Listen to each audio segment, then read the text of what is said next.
सांगलीत महापौर पदासाठी आरक्षण उद्या जाहीर होणार. महायुतीत सत्ता स्थापनेचे प्रयत्न सुरू.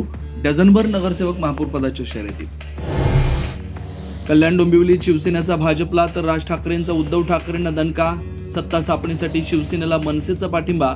ठाकरेंच्या नगरसेवकांनीही पाठिंबा दिल्यास हरकत नाही. श्रीकांत शिंदेंचं मोठं वक्तव्य.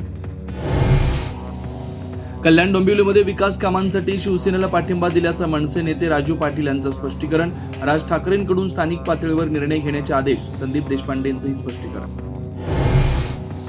कल्याण डोंबिवलीत महायुती म्हणूनच सत्ता स्थापन होणार. प्रवीण दरेकरांचं ठाम मत. तर फडणवीस कशी खेळी करतात हे संपूर्ण राज्याला माहिती. मित्रपक्षाला अप्रत्यक्ष इशारा. मुंबईतील ठाकरेंच्या नगरसेवकांचा गट स्थापन. नवी मुंबईतील कोकण भवनात ठाकरेंच्या शिवसेनेचे सर्व नगरसेवक तर किशोरी पेडणेकरांची ठाकरेंच्या शिवसेनेच्या गटनेतेपदी निवड. जिल्हा परिषद आणि पंचायत समितीसाठी उमेदवारी अर्ज भरण्याची मुदत संपली. शेवटच्या दिवशी अर्ज भरण्यासाठी गर्दी. 5 फेब्रुवारीला मतदान तर 7 फेब्रुवारीला मतमोजणी.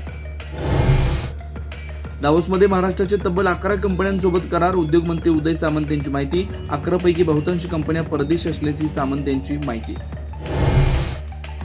चांदीच्या दरात आणखी 15,000ची वाढ. चांदी प्रति किलो 3,35,000वर. खांगवामधील चांदीच्या बाजारपेठेत शुकशुकाट.